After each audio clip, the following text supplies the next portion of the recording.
แก้ต่อข้อ12นะก็ให้รู้ว่าเท่าลบ60ลบ60นี่หมายความว่าแม่นรัศมีของแม่นตรงส่วนนะตรงส่วนมันรัศมีมันจะติดลบแล้ว AB จะเท่ากับ4 ซนติเมตร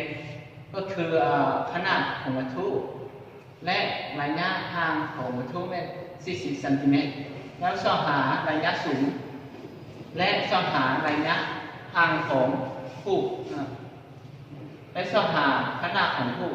อีกโบแก้แล้วจากf เท่ากับ r ส่วน2แล้วเราจะแทน r เข้าไปเนาะลบ60ส่วน2จะเท่าลบ30สุดท้ายระยะสูงจะเท่าลบ30 ซนติเมตรเนาะแล้วต่อไปแล้วเราจะสูตร1 ส่วน f เท่ากับ1 ส่วน s บวกให้1 ส่วน s ขีดแล้วเราจะถอน s ขีดเท่ากับ f คูณให้ s ลบส่วนให้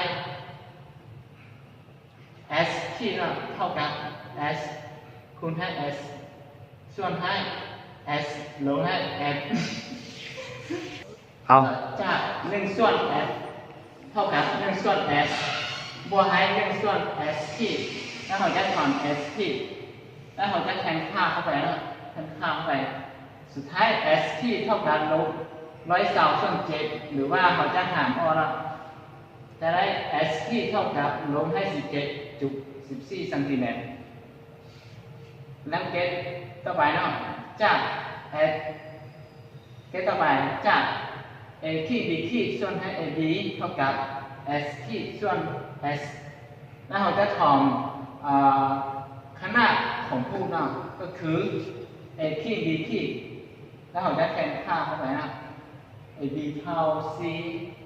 แล้ว s ขีดมันจะเท่าเราจะเอาตัวส่วนเนาะเท่ากับ100 เซลเขาจะเอาตัวส่วนเนาะแล้วเขาจะได้4คูณให้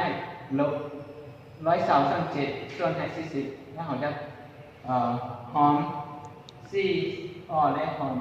0เนาะแล้วเขาจะเท่ากับลบ12 ส่วน7หรือว่าเขาจะหารเท่ากับลบ 1.71 ซนติเมตรแล้วเขาจะสั้นแรกเนาะเอาวาง1 ส่วนหรือว่า1 ว่างเท่ากับ4 ซนติเมตร1 ว่างเนาะ1 ว่างนี่ครับเท่ากับ10 ซนติเมตร10 20 30 40นะวัตถุมันจะอยู่ห่างจากกัน40แล้วเขาจะใส่40ให้เลยแล้วเขาจะสายรัศมีแสงขนาดกับเกณฑ์ต้น